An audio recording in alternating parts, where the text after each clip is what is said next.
You're at dinner with friends, the bill comes. Everyone's splitting it evenly even though you ordered the cheapest thing on the menu and didn't touch the alcohol. You know you're about to pay $75 for a $30 meal, but you smile, throw in your card, and tell yourself it's fine. It's just this once. Except it's not just this once, is it? It's every weekend, every birthday, every quick happy hour that turns into a $200 night you didn't plan for. And here's what kills me. While you're doing this, you've got $347 in your savings account, and you're wondering why you can't get ahead. My name is Elon Musk, and I spend way too much time thinking about why smart people do stupid things with money. If you're someone who makes decent money but somehow always feels broke, who wants to save but finds your bank account mysteriously empty at the end of every month, who knows better but still can't seem to say no when your friends suggest another expensive outing, make sure to hit that subscribe button and give this video a thumbs up if this helps you out. Because today we're talking about the invisible force that's probably destroying your financial future more than your coffee habit, your subscription services, or even your rent. And it's something almost nobody wants to admit is happening. Here's the thing, we love to blame ourselves for our money problems. We think we lack discipline. We think we're just bad with money. We beat ourselves up about our spending habits and promise ourselves we'll do better next month. But look, I've studied wealthy people for decades, and here's what I've noticed. The difference between people who build wealth and people who stay broke often has nothing to do with willpower or discipline. It has everything to do with their relationship with other people's expectations. Let me give you a specific example. According to a 2023 study by the Financial Health Network, 38% of Americans earning between $50,000 and $75,000 annually reported spending money they couldn't afford because of social pressure. Not because they wanted to, not because they needed to, but because other people expected them to. Think about that. 4 out of every 10 people in that income bracket are actively sabotaging their financial future to avoid awkward social situations. Now you might be thinking, come on Elon, it's just a few dinners. It's not that serious. So let's do the math, because this is where it gets really interesting. Let's say you go out twice a week, not unreasonable for someone with an active social life. Between dinners, drinks, brunches, concerts, birthday celebrations, and spontaneous plans, you're spending an average of $80 per outing. Some are cheaper, some are way more expensive, but $80 is pretty conservative. That's $160 per week, $640 per month, $7,680 per year. But here's what most people don't realize, that $7,680 isn't just money you're spending, it's money you're not investing. If you took that same $640 per month and invested it in a basic S&P 500 index fund averaging 10% returns, do you know what you'd have in 10 years? $132,000. Not $76,800, which is what you spent. $132,000 because of compound returns. In 20 years, $493,000. In 30 years, nearly $1.4 million. Let me say that again. The difference between saying, sure, I'll come, and sorry, I'm staying in tonight twice a week for 30 years is literally $1.4 million. Now, I'm not saying you should become a hermit, but I am saying that every time you say yes to something you can't afford because you're worried about what people will think, you're not just spending money, you're trading your future financial freedom for temporary social comfort. Here's where the real problem lives, though. It's not actually about the money, it's about identity. See, we've been conditioned to believe that our spending reflects our status, our success, our worth as a person.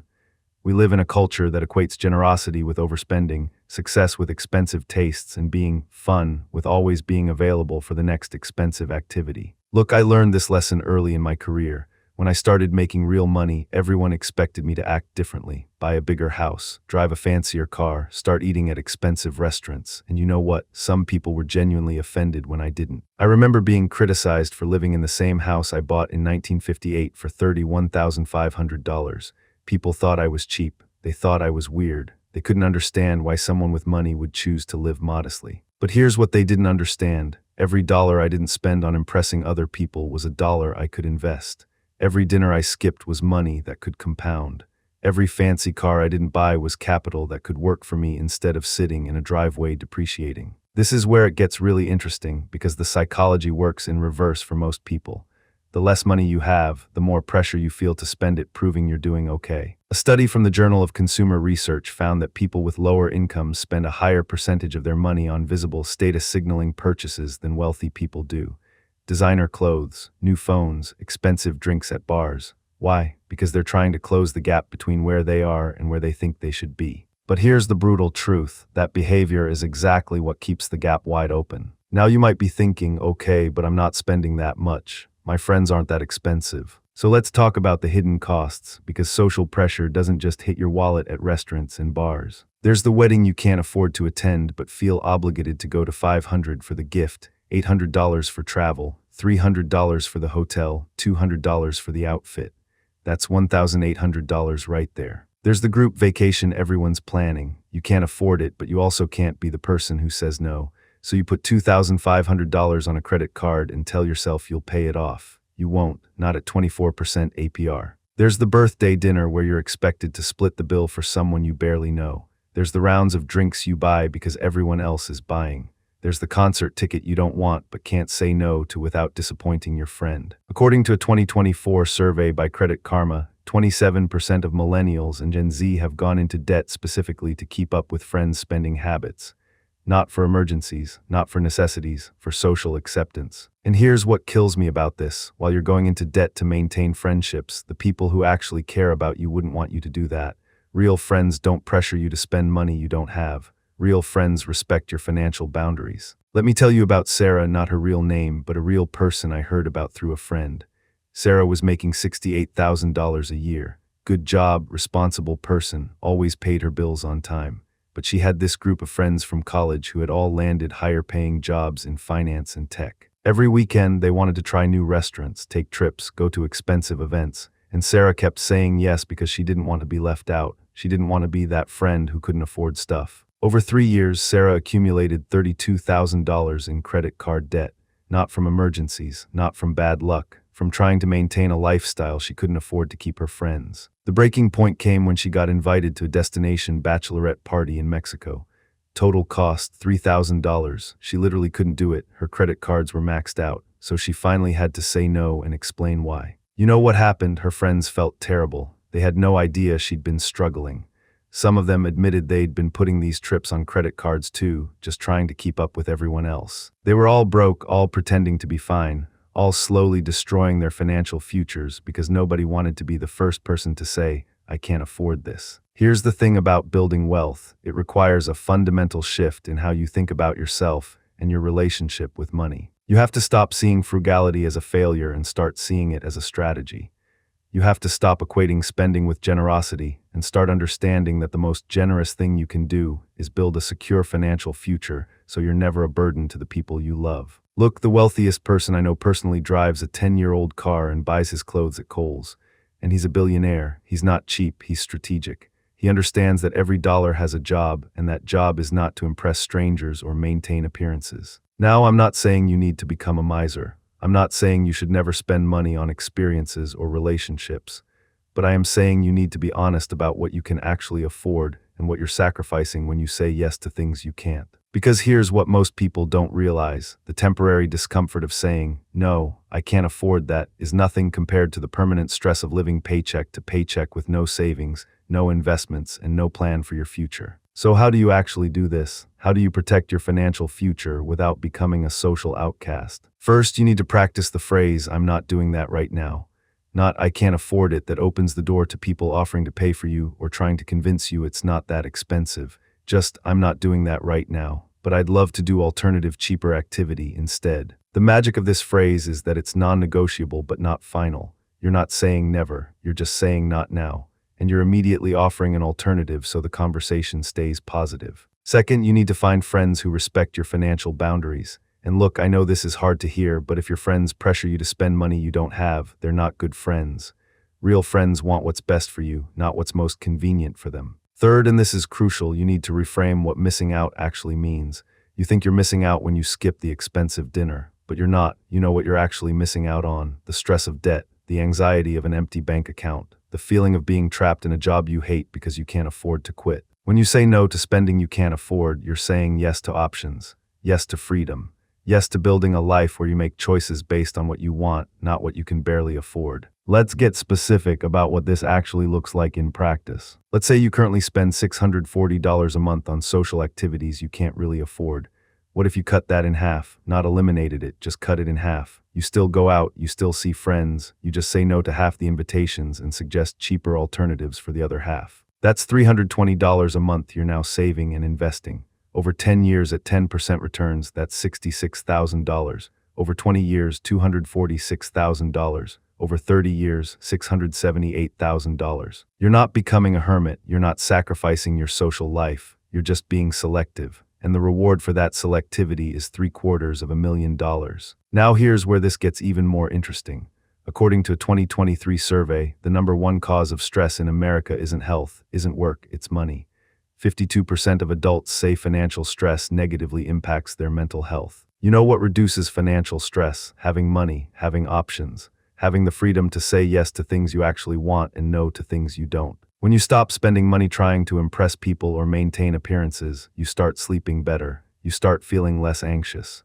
You start making decisions based on what you actually want, not what you think you're supposed to do. Look, here's the uncomfortable truth nobody wants to talk about.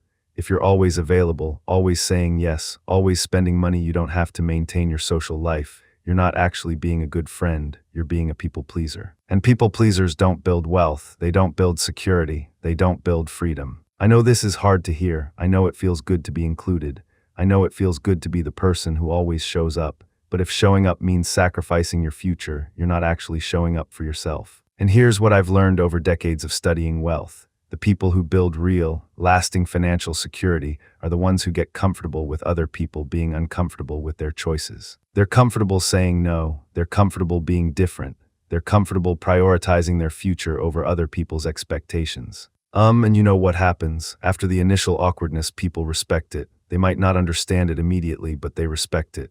And the ones who don't, they're not your people anyway. So here's what you're going to do, not tomorrow, not next week, today. First, you're going to look at your bank statements from the last 3 months and highlight every expense that was driven by social pressure rather than genuine desire. Be honest. If you only went because you felt obligated, it counts. Add that up, that's your social pressure tax. That's how much your need for approval is costing you. Second, you're going to decide on a reasonable monthly budget for social activities, an amount you can genuinely afford without sacrificing your savings goals. For some of you, that might be $200 a month. For others, it might be $500. The number doesn't matter. What matters is that it's a number you can maintain while still investing at least 15–20% of your income. Third, you're going to practice saying no. Start small. The next invitation you get that doesn't fit your budget or your genuine interests, you're going to decline. Use the phrase we talked about, "I'm not doing that right now, but I'd love to cheaper alternative instead." Fourth, and this is the most important part, you're going to take that money you're not spending and set up an automatic investment. Not save it where you can see it and be tempted to spend it. Invest it, make it work for you. Here's what I want you to understand. Building wealth isn't about one big decision. It's about 1,000 small decisions over time. It's about choosing your future over your reputation. It's about prioritizing freedom over appearances. Every time you say no to spending you can't afford, you're voting for your future self. Every time you choose the cheaper option, you're investing in your freedom. Every time you let someone be disappointed in your financial boundaries, you're choosing security over approval. And look, I get it, this is hard. It's hard to be different. It's hard to say no when everyone else is saying yes. It's hard to watch other people living what looks like a better life while you're being responsible. But here's what they're not telling you on Instagram. Most of those people are broke. Most of them are stressed. Most of them are one emergency away from financial disaster. The person posting about their luxury vacation, they might have put it on a credit card at 24% interest. The person always at the restaurant, they might have $47 in their savings account. The person with the designer wardrobe, they might be drowning in debt. You're not seeing the full picture. You're seeing the highlight reel, and you're sacrificing your real future for a fake version of other people's lives. So here's my challenge to you. For the next 30 days, say no to every social expense that doesn't align with your genuine interests and your actual budget. Every single one. I'm not saying become a hermit. I'm saying be selective, be intentional, be honest about what you actually want versus what you think you're supposed to do. And take the money you save and invest it. Open that IRA you've been putting off, start that index fund. Build that emergency fund, do something that matters. Because here's the truth, the social pressure that kills savings isn't actually about money. It's about identity. It's about self-worth. It's about believing you need other people's approval to be valuable. But you don't, you never did. Your worth isn't determined by how many invitations you accept or how much money you spend or how impressive your life looks to other people. Your worth is inherent, and your financial security is your responsibility. So stop trading your future for temporary approval. Stop sacrificing your freedom for other people's comfort. Stop letting social pressure kill your savings. Make the hard choice, set the boundary, invest in yourself. Your future self is counting on you. Don't let them down. If this resonated with you, hit that subscribe button and turn on notifications so you don't miss the next video. And if you've ever felt the pressure to spend money you don't have just to fit in, drop a comment below. Let's start talking about this honestly. Thanks for watching. Now go protect your future.